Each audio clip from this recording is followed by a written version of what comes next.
Charles Allen, and I'm a commercial fisherman, and this is my story.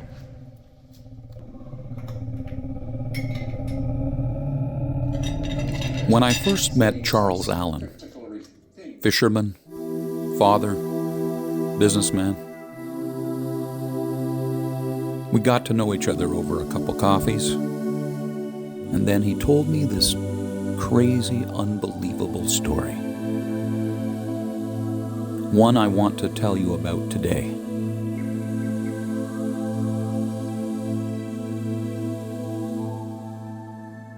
It begins out on the bay in 1979.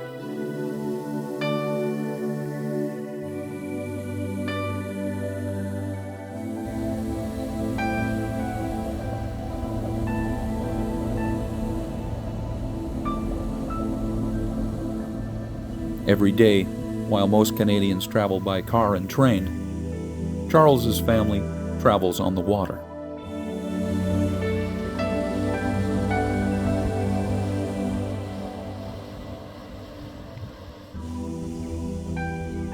The Allen family have fished these waters for over 100 years. They're a vital part of the economy.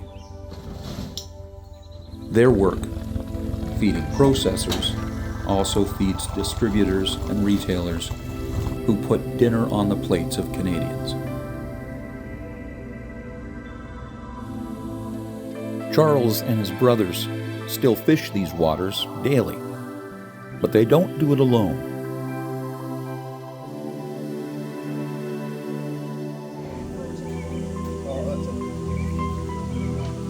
At the center of the operation is their mother, Maze Allen. I want you to get on the phone. You phone up there and tell them I want 10 more nuts just like that. 90 years old and still keeping the books. Good morning, how are you? And keeping her young men in line. Even today, the family goes out onto the lake to fish for their quotas. He's often told this tale, and he knows the reaction of some people. Some dismiss it as folklore or wishful thinking, and some actually have seen similar creatures. So today, we're going out on the water with Charles and his brothers, as Charles tells you his tale of the Amherst Island Ogopogo.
1979, my father and I went to Lake Ontario to fish eels.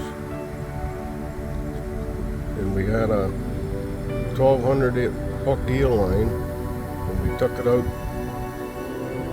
south of Amherst Island. There's a shoal called 40-acre shoal. We set the line from the west to the east, and when we got it done and baited, we went back to the west, tied up to the line, and was sitting there, and it was just getting dark. And the lake was just as flat as a mirror. And very rarely do you ever see Lake Ontario that flat. I had a big thermos of tea, and I got the thermos out, and I give Dad a cup of tea. He was in the bow of the boat cutting bait for the line. I was at the back of the boat. I did give him the tea, and you could smell. All of a sudden, you could smell the smell of fish really, really strong. And we have a light that went under the water in the bow of the boat, so you could see the eels when they were coming up to get them. There's big schools of shad swimming around, and the big black eels that were in the lake at the time, they were about 3 feet long and sized around as my arm, and they had great bellies. And all of a sudden you'd smell the fish. It was so strong, every time you took a breath of air, you wanted to get sick to your stomach. And then all of a sudden, that's when this thing popped up beside the boat.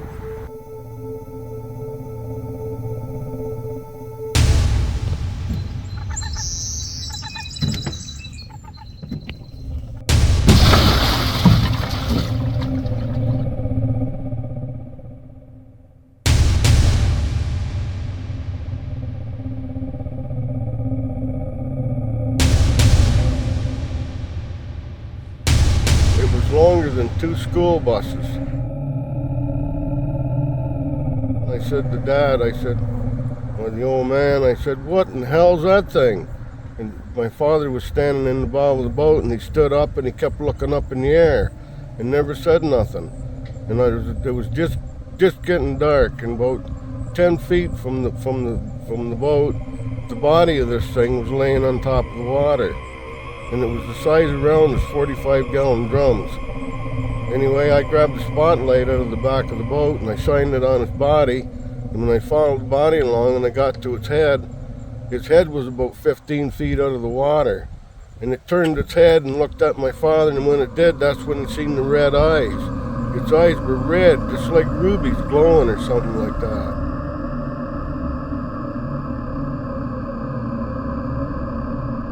I never seen anything like it before in my life, and it was huge.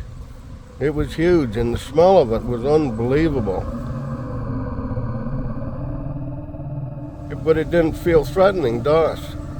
And my father kept watching it, and he said that it was eating those big black eels that was coming up to the lake after the shad.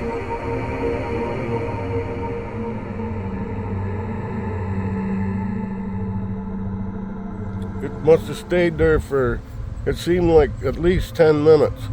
And then all of a sudden, it just went under the water and was gone. Just disappeared.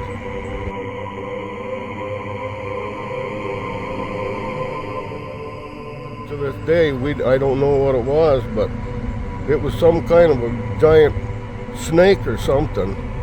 Its body was round, and the color of it was a kind of more of a greenish kind of brown, I don't know. It was longer than 2 school buses, bumper to bumper, the body of it. And it never had no humps or bumps or whatever them other people say that they see. There wasn't no rolls or nothing. It was laying right out on the water, just like a snake. She's laying right on top of the water. Some kind of a prehistoric animal. It would have to have been. How could anything that big be still alive in the lake from when the old fishermen seen it in the late 40s and early 50s when they seen it, until 1979 when we seen it.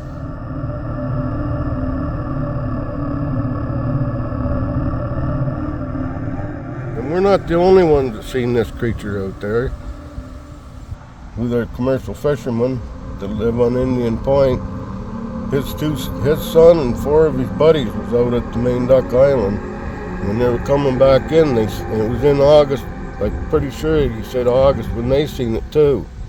But it was a couple of 4 years later when they seen it. He said his boat was running about 35 miles an hour on the water, and the thing was keeping right up beside his boat, swimming. And what it was, and he was afraid to talk about it too, but he told me when I talked to him, he said that he can draw you a picture of what they seen.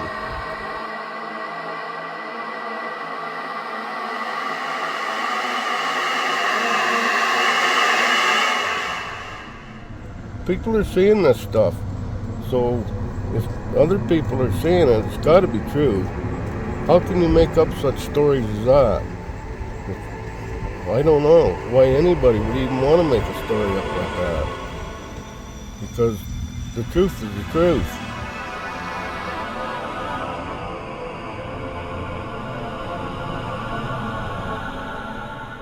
This is no bullshit story. And if people don't like it, they can kiss my ass.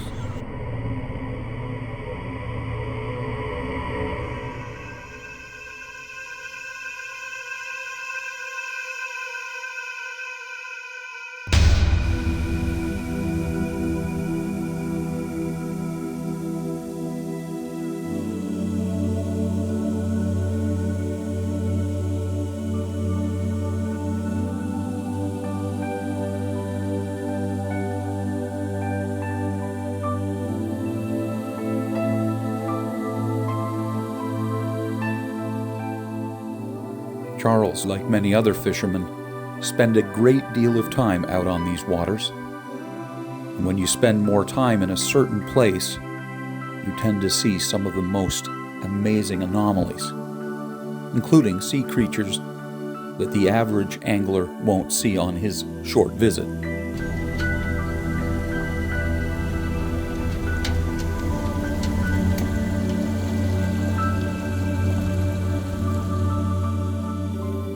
Throughout history, hundreds of sightings of mysterious sea creatures have captivated imaginations across the world, including legends of the elusive Ogopogo in British Columbia's Okanagan Lake.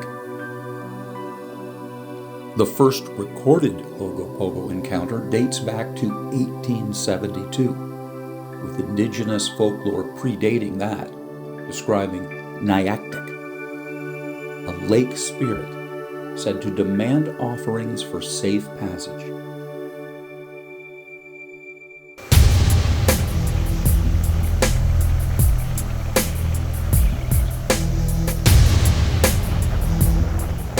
Modern tourism highlights Ogopogo as a playful lake guardian.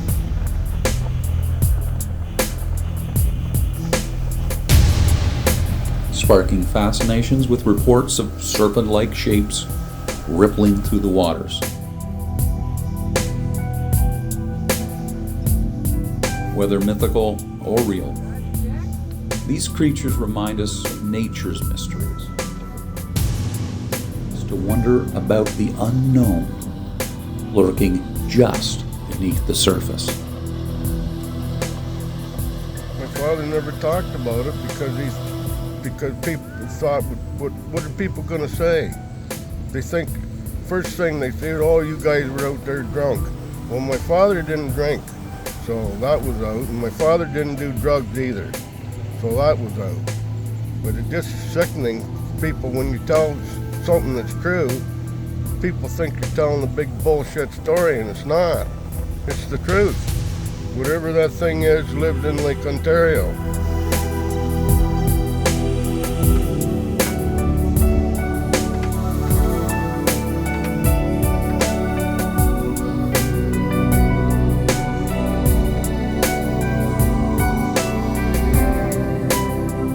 The next day, I went to the store and I bought 3 of those disposable cameras and put them in the bow of the boat in case we ever see anything like that again. because there was no cell phones or nothing like that back then. He was looking at a book, and I don't know whether it was what, somebody gave him a book, and it had a picture of a kind of like sea monster looking thing in this book that he was looking at. And then my brother's kids, 3 of them, he showed them, and then he said, we seen that out in Lake Ontario in 1979. So it was like, the creature was like something you'd see in a friggin' sci-fi movie or something stupid, you know, dragon-like things. But it was friggin' huge, and it was alive, and it was big.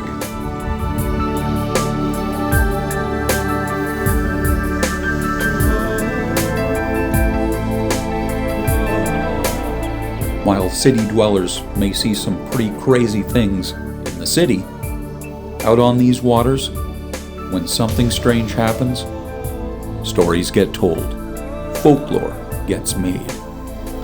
Charle's story is one of those. Dad told me back in the late 40s, early 50s, there was 2 commercial fishermen who lived on Amherst Island. They were out on that 40-acre shoal when we seen it, and at that time they were fishing Cisco. Cisco is actually herring, and they came back to shore, and they were scared. They didn't want to go back out there anymore. They told everybody on the island that they seen a giant snake out there on that shoal, and people didn't believe them then either.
And even though Charles and his father share a very special mystery, there are many others in this universe.